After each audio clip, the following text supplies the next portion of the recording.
Hello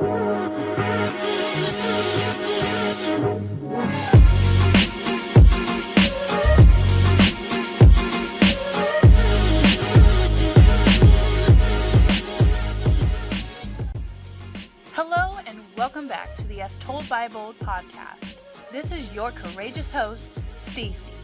In today's podcast titled, I've Got All the Riches I Need, we will begin discussing the second resilience type, resource resilience.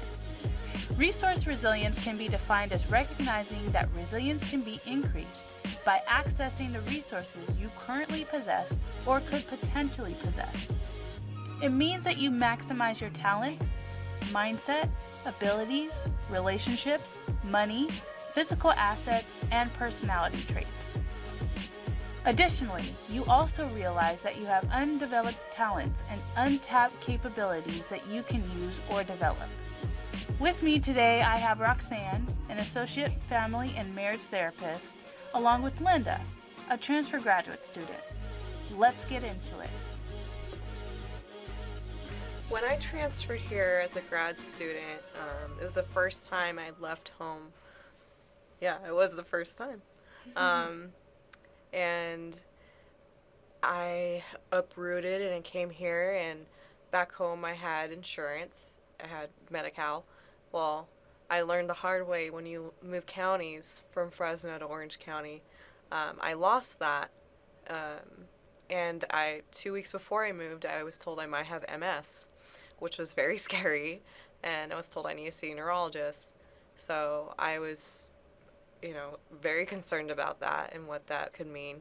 And I didn't have any resources. So luckily, I'm a social work master's student, so I knew, okay, I need to go call Medi-Cal. And I had done that too in prior, obviously, because I had Medi-Cal. So I had to call and had to go through the whole entire process of waiting 3 months for it to transfer out here and be assigned a physician. But that took effort and patience. And I had, in the meantime, because I didn't have insurance, and I had to go to the health center here on campus, and that was a way for me to get help. I had, during that first semester when I transferred last fall, an ear infection, an eye infection, which the ear infection, it popped. So it was very painful. It was like all at once, and I had many colds, so I was very fortunate that they have that resource here on campus. So utilize it if you need to go. So I had to figure that out. Also, when I was transferred here and I moved here, I didn't know all what came with getting financial aid for a grad student, which was very different from when I was an undergrad. I felt like it was a lot easier, but because I was the first to ever go to grad school, I was figuring out all my own what you could get and stuff. And so I was in fear because I hadn't even gotten my financial aid in October, and I was still like, where is it at? Am I going to get it? So I had to go to the financial aid office and run around. So during all this, I had just moved and started grad school. So there's a lot of adjustments, and I had to practice patience, but also think about what can I do for myself instead of being just, helpless and not even try. So that was a really difficult time when I transferred.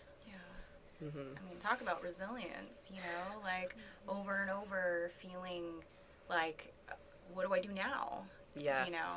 And I feel like, in where we are in our lives right now, I feel so fortunate that we get to learn what resources we have around us that can help build us up and not, because I think of people who are not as fortunate. They don't have those resources. They don't have, communities telling them like, oh, you can go here, like here you can go to this healthcare center for this. You can go here for these documents. You can do this.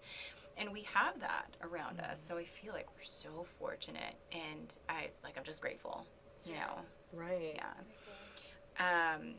Yeah. Thank you for sharing that. Thank you. I think a little bit about resource resilience, I guess, maybe my personal story of transferring and changing careers, because I did, like I mentioned previously, I didn't really know exactly what my strengths and interests were. I mean, I thought I knew.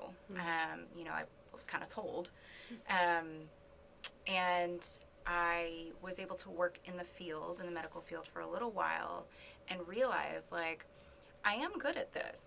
Yes, but I think there's more that I can do. I think I have more abilities than what I would do in this job. And nurses have it hard, trust me. Like, I appreciate nurses so much for what they have to do. Amazing. Yeah.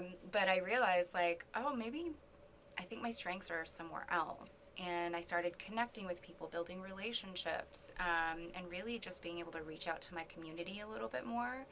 And some of my abilities started coming out. And honestly, I didn't really see it at first. I actually had it pointed out to me by some of my tribe or people in my circle. Like, you speak so, like, you come alive when you talk about this. You, like, when you talk about this conversation you had with somebody and how you were able to be there for them emotionally and spiritually, you know, you come alive. And I'm like, oh. So for that, you know, like, I really have my support system to thank for that, because they really saw something that maybe I would have seen eventually. I would have seen if I did more self-exploration. I would have seen a little bit more of my abilities, but it didn't come out right away. And I feel like I can relate to my mom in that way, because she didn't know what her strengths and abilities were, because I believe, from what she told me, that she only planned on being a stay-at-home mom. And that is a very hard job, okay? It's not easy. It's not. But within that, she recognized what her strengths and abilities were in, you know, doing things that she loved for the people that she loved. You know, she started cutting her husband's hair, my dad. She started cutting our hair. She started, you know, like, looking at things to improve people's appearance or make them feel good about themselves in the outside. So she would rely on her community, like her friends and her girlfriends would come over and be like, oh, can you cut my hair? And she's like, yeah, I'm on it, you know? So, and she built a love for that, and she ended up turning it into a career and became a really, well, in her, and I agree, in her eyes, she's a successful cosmetologist, because you know, she ended up kind of running her own independent business, and she would work from sunrise to sunset at times, and she just loved it. So that was a really good life lesson for me, to see that kind of her being able to tap into resources that she didn't initially see in the beginning. And allow her to move forward and do something that she really liked to do. Yeah, That's and really feel like, this is me, you know, I feel strong in this. Right. Yeah. I love that. Cool.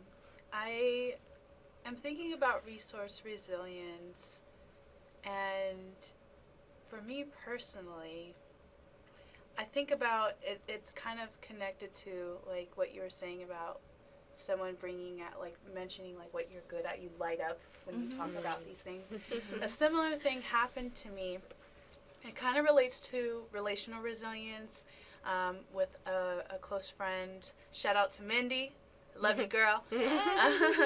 She was my manager at the time, and she was like, you know, you're, like, I was a leasing consultant, and we worked in an office, and we sat, her office had windows, so she could see me, you know, and, like, she could see me interacting with prospects and residents, and she was the one that told me actually to take my first communication class, and, like, just to look at the classes, and I did.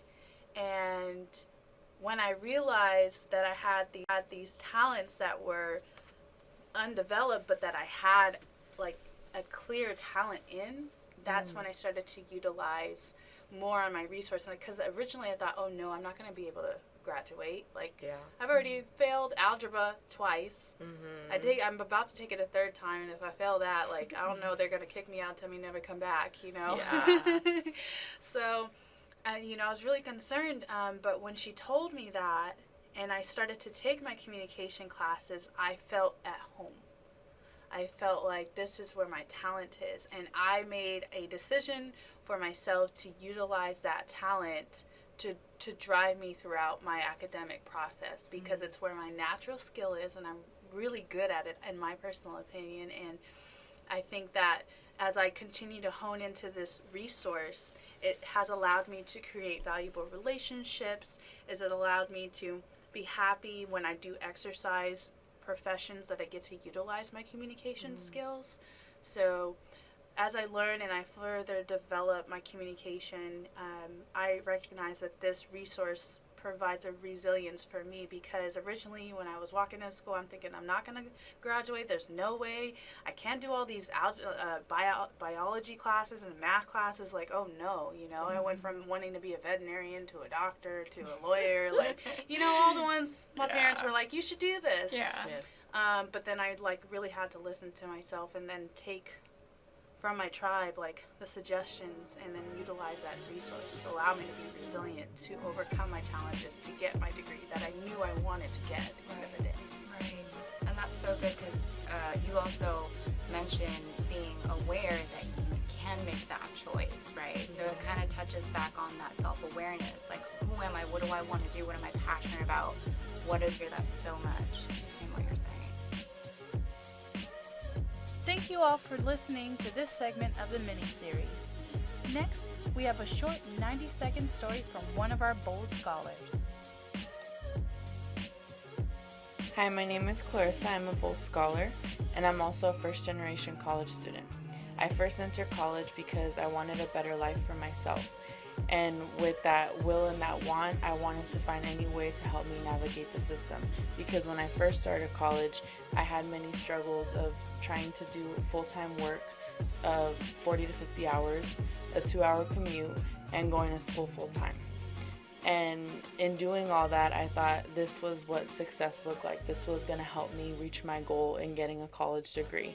However, it wasn't until I met my mentor, Michelle, from Fullerton College, who led me to the Student Diversity Success Initiative. And at that center, I was able to access life skills coaching. And these life skills coaches helped me find out that the workload that I was putting on myself wasn't going to set me up for success, and that there was different ways to go about achieving what I wanted in education. What these resources did for me was they provided a stepping stone for me in achieving my goal.